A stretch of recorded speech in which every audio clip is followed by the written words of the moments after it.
Hi, and thanks for logging on to the Daily Dvar. And here's a brand new halacha for you, and it's for Monday, the 30th day of July. Please remember that Monday, the 30th, is Tu B'Av, the 15th of Av. There's no Tachnun on the 15th of Av. It's a great celebration day. We gave you two explanations for it on our last halacha. I'll give you one more now, and there are many, many other explanations. But one more of the explanations is because there was a whole arrangement where they used to have different families that would collect amounts of wood to be used with the maracha, with all the fire that was burned on the mizbeach, and there were certain seasons for the collecting of the wood, and the season ended on the 15th of Av, and it was a great celebration. I don't know so much about it actually, it's like very foreign to us, but the Gemara does discuss how the culmination of the season of the maracha and all the people that brought it in ended on the 15th of Av, and that was one of the many reasons for celebration on that day. You should just note that in the celebration they would actually have dancing and everything,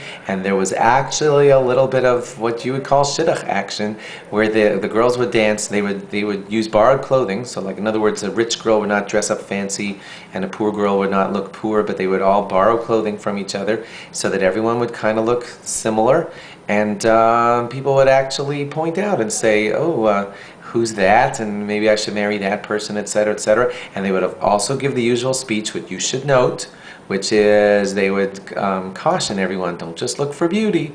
And you see that beautiful person over there dancing, they would say beauty is not what's important. What is important is that the person be a Yirai Shemayim, someone who fears heaven and follows the Torah and its ways, etc., etc. There's another one of the beautiful things that went on the 15th of Av, so no Tachanun.